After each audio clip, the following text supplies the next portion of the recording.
Business leaders and intellectual business community, we continue our discussions today with Mr. Paulus Ranto, the CEO of Indo Buana Auto Raya, which is the auto distributor for Volvo cars in Indonesia. And our topic is leadership in a permanent crisis. And from the first segment we talked with Pak Paulus, he mentioned that since the first day he was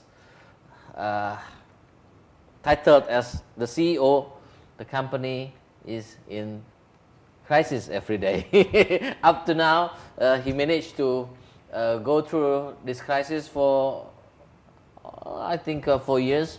So it becomes, that Paulus has been able to bring this company survive through the crisis.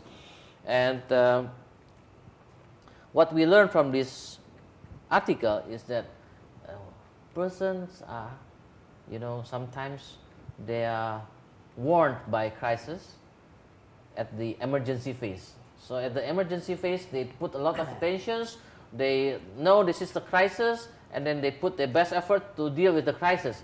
But then, after a while, they think that this crisis is becoming less, and then they become relaxed, even though the threat is still there and still dangerous. But the attitude toward the crisis, because they are already going through the emergency phase, they think the danger is not as dangerous before. So they took relaxed approach that is even more dangerous to the company, because the same dangers are treated with less efforts. Did it happen also in Volvo, Pak? Never. Never. So every day people are in high alert. Yes. Yeah. Okay. And we know, but in the 2009, because of the financial crisis in 2008, 2009 was a very difficult situation for financing. And we know that many cars are financed by leasing. Yes. And we heard that many car dealers are having problems selling their cars because they don't have enough financing for the customers. Did your company, the Indo Buana Auto Raya, experience the same problem? Fortunately not. Fortunately not, because Volvo customers are different. They don't need financing to buy Volvo. Okay, they pay cash. They have source of fund. They have either cash, either installment, 1 or 3 months, something like that. Or if they would like to finance it, they have their own source of fund, like from the banks, and they have their own banks, if you like. So it didn't really affect. So your performance in 2009? Stable. Stable? Yes. And it means that you are getting ahead of your competitors, because your competitors are having problems with it. In terms of not having crisis because of the financial crisis, yes. But in terms of the volume, no, of course not, because we are small. Compared to them, we are small. Yeah, relatively that you are gaining more market shares because the others are dropping down and you're stable. Yeah. Yeah? Yeah. But the market has never been problem, because you know the market is not big but stable. But then the other side is problem. The crisis is on the other side, the operational side. Yes. Yeah. Yes. It's always been like that. Yeah. Always been like that. So I mean, over 4 years, you have dealing with these operational problems.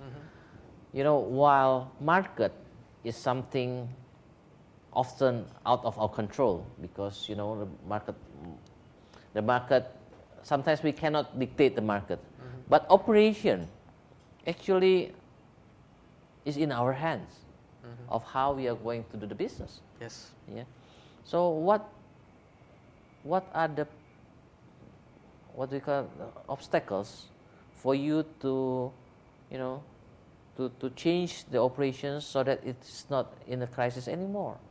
I mean, it takes you so many years to deal with the crisis, which is actually in your hand, in your control, to change it.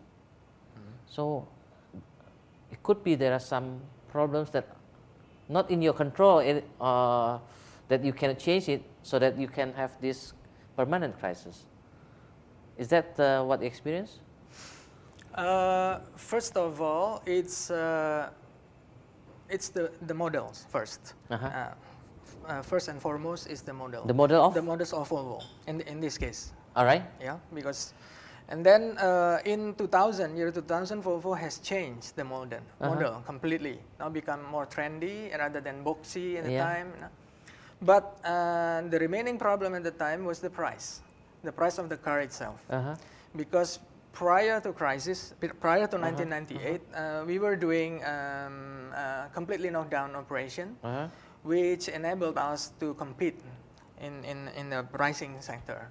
But after we are doing CBU, a completely built up operation, then the price competitiveness is not there anymore. Because Volvo is expensive. They maintain their heritage, they know their value, then they don't want to compromise on that. But when was it? 2000. Year 2000? Year 2000, yeah. When they changed the model. After they changed the model, actually the unit itself is very expensive. Yeah. So, okay, we have to operate on that. And number two is to close down that showroom. Yeah. Number two, to close down the showroom is not also easy, because we had to ask for agreement really from Volvo. All right. Also, yeah. And thirdly, we did financial restructuring. So we did inject a capital, and then we also undertook some other business in order to survive the operation. Okay, so you take more other business to support this operation. Yes. All right.